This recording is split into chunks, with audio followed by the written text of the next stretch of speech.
I'm gonna keep it real with y'all.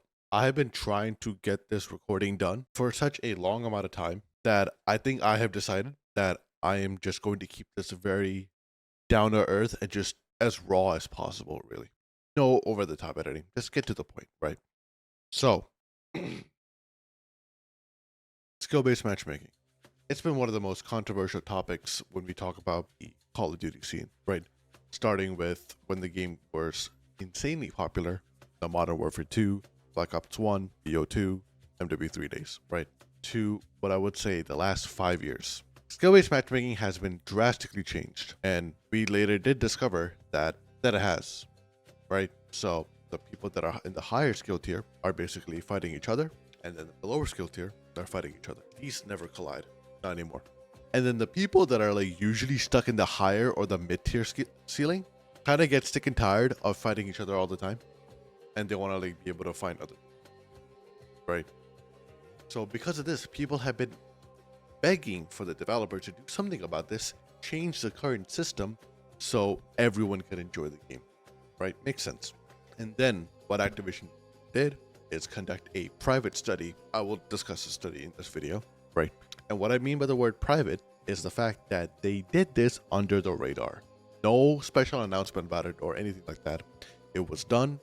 What they did in this research study is they loosened the restraints of matchmaking. So the people that are in the higher skill level can actually fight people in the lower skill level during this time. Keep in mind, Activision also says that this test was done in early 2024, and this experiment has been a repeat of a type of test that they have run at various times throughout the last 5 years. So that means they did this during Modern Warfare 2019, Black Ops Cold War, Vanguard, Modern Warfare 2, and the current one that we're on, Modern Warfare 3. And the duration of this test, what I've seen so far, is 1 month. So to give you a basic rundown of what they have gone over when it comes to the matchmaking process and what they think are the key factors in it, right? So they have 8 factors, right? And we'll go over them together. So they have connection. It's pretty self-explanatory. You want to have a good connection with the teammates and your enemies, right? 2, time to match. You do not want to get stuck in long queue times, right? So what they do is that they kind of loosen connection to give you a better match. You've seen this sometimes in your searching for matches screen. 3, skill and your performance. Pretty self-explanatory. This is basically used to give your players 4, platform. Either they want to be able to play cross-platform or they don't want to. That is also considered. Voice chat, either they have it enabled or disabled. Input devices. So people that are playing controller on PC versus mouse and keyboard on PC. Or hell, even if they're playing mouse and keyboard on a console, right? So they're taking that into consideration. They also are covering playlist diversity and recent maps and modes. I'm going to circle that together since the modes are selected in playlists and they want to have a different kind of game mode happening every time so that you're not running the same thing if you have multiple playlists selected, or sorry, game modes. And to dive deeper into what they consider skill, they have 3 factors: match total kills, kill death ratio, and kills, specifically dying to the enemy. Because when they think about your kill death ratio, they won't consider any self suicides or anything along those lines. Now that we have a basic understanding of the research study that they did and what goes in behind the scenes, they did their test accordingly, right? And they showed us their data. And what it shows from a general aspect is that the people that are in the lower skill range are not having a good time. And the people that are in the high skill range, which is like the top 10%, are having a blast. This following image is the figure that they used to show the difference in players returning within 14 days during their prioritized skill test. Now, from looking at this graph, it shows that, the people that are in the 0 to 0.3 skill bracket who were dying to come back to the game, while the lower skill gap, which is from 0.5 to 1.0, were less frequent or even not returning to the game at all. Now, I want to add some points of my own to this, right? At a first glance, you think this makes sense, right? If you're going to get your ass beat and you're just not going to come back to the game, right? Completely valid. But there are some other things to take into consideration, and that they're going to not talk about here because they want the opinion in their favor. Number one, the research states that the larger crowd, which is the lower skill bracket, is not coming back. Okay. If they're not coming back to the game, don't you think there's other reasons for that as well? Do you think your game is at a really high point that people are dying to come back to your game? Absolutely the fuck not, right? Other stuff happens. A banger game comes out, a banger single player game comes out, and guess what? People are going to be playing that during that time, right? Number two, this data right here, it shows you 14 days into the 31 days of this testing. Why are we taking data like this halfway into the study? Why not take it to the end and see everything? Why are we just generalizing the last 50% of this? Care to tell me that?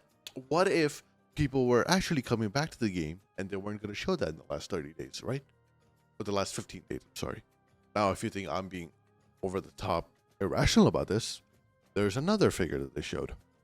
Now, if you look at this graph right here, this shows your quit rate for players and all the skill ratings. Now, clearly, it shows here that the people 0.1 to 0.7 to 8 are not leaving as much. Now, the bottom two skill tiers, like the 0.9 to 1.0, I would say, are decreasing at a drastic rate, which means the top players are loving their time, while the lower skill players are absolutely miserable and leaving mid-game. Now, another thing, on hindsight, yes, they are getting their ass beat. They're not going to have a good time, right? Understandable. Completely valid. You think they're never going to just magically re-queue back into another game? Yeah, one bad game happens. What the fuck they going to do? Play one game and get off the card immediately? Fuck no. What they do is leave and they re-queue. But they're not going to show you that because they want us to think skill-based matchmaking is good. In casuals, no it isn't. Alright, sorry. I gotta do a tangent there. But look, if you think you're going to re-queue again and you see another like sweaty lobby, you're absolutely wrong. In a world that doesn't have skill-based matchmaking, it shows that you will see people in the larger bracket. When there are higher amounts of people in the lower skill bracket, you'll most likely see each other. It'll be a once in a blue moon game where you find a sweat that's shitting on all you. It happens, right? It is what it is. Look at this beautiful illustration I made. Now it shows your sweats, your mid-tier people, and then your low-tier people, right? The sweats, they take up, I would say, a good 10% of the population, right? Your mid-tier, a solid 30%, because there's not that many people that are like mid-tier. And then I would say the last 60% would be your low-tier, that are casuals. Just, they're not really greatest at the game. That's fine. They can just do whatever they want.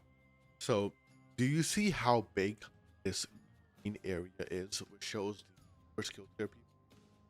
If you find a red sweat in one of your lobbies, it's understandable for you to leave. If you're not having a good time, you can leave and re-queue. But the odd get another sweat in your second match is incredibly high because it's a 10% of the population of the game. I don't know how people don't understand this. In a casual game, if you're not enjoying your time, you can leave, re-queue, and find a better lobby.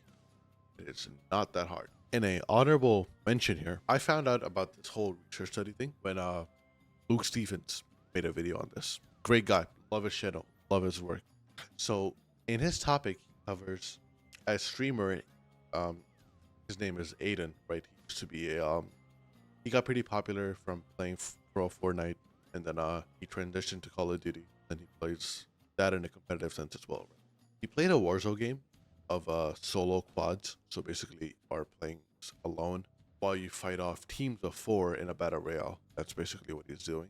And that same lobby got absolutely demolished by, and the people that are in the same lobby are completely annoyed at the fact that they got destroyed in that lobby, and that is completely understandable. A battle royale already has such luck into the game, and if you have a sweat in that game, they just completely demolish you and you have no chance of fighting back, you're going to be pissed.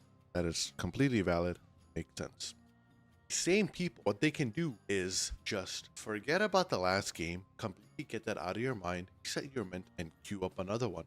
Is it really that hard? Because if you queue up another one, you're not getting another fucking pro like agent again. Why would you? Just got your ass beat, right? And there are a lot more noobs playing Warzone than there are sweats. Same thing I talked about in the multiplayer matches. You're not getting the 10% 2 times in a row. Absolute shot. Another topic to add to this question. I was playing with a really good friend of mine, and I told him about like he wanted to make this video because I wanted to share my thoughts on this, and I thought it was pretty valid. You know? So he asked, "Is it really that fun to crush new players? Would constantly rampaging lobbies of players with sub 1 KD actually be fun?" I really think it's a really good question, right? So it's basically about my point that will I really enjoy getting to beat up all these fucking kids I've been fighting all the time, like all these bots? There'll be no sense of challenge for me, right? Why would I? I think the answer to this is yes and no, and I'll explain to you. Yes.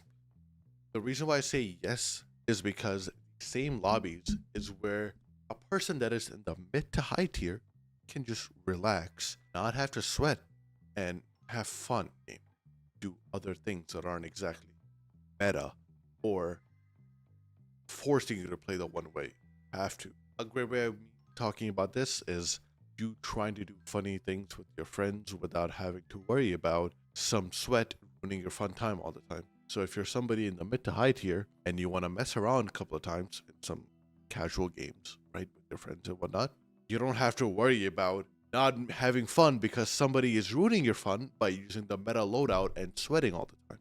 Another point to add to that is you can also do your weapon challenges in a more fun and easier way. It won't be as annoying since you can just relax and do all the obnoxious challenges that these guns give you, like getting 10 kills from behind with this weapon, getting this melee kills with the riot shield, whatever the challenges are, right?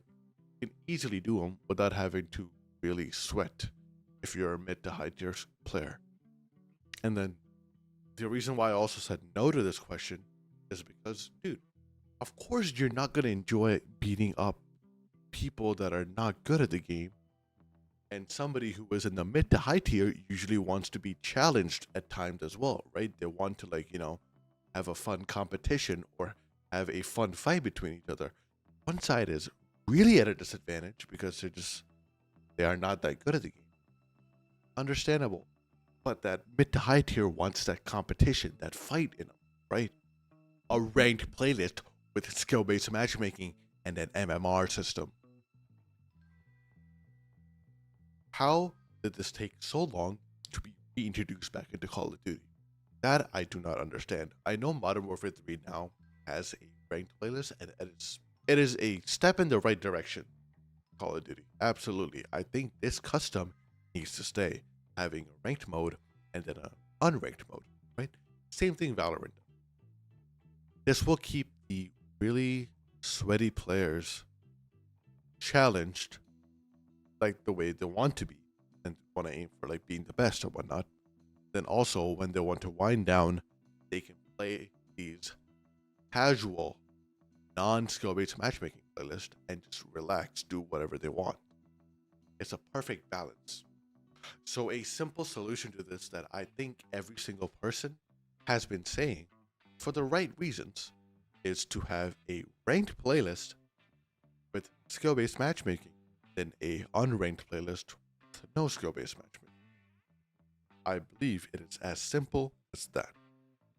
Another thing to add to a skill-based matchmaking playlist, the ranked playlist, is to have a skill rating, like tiers, putting them in gold, silver, diamond, whatever ranks they are, keeping that in there, then giving people that are higher ranks some sort of like cosmetic rewards, some sort of rewards for being the best or being able to show off that they hit this rank, something along those lines. I'm sure Call of Duty will figure something out.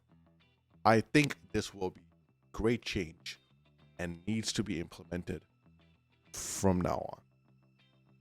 So upon making this video, they dropped another blog about skill-based matchmaking.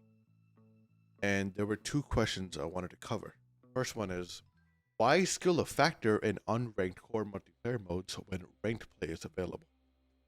And their basic TLDR answer is the fact that people that are really good at the game proceed to play these casual modes and basically noob stomp on the newcomers all the time.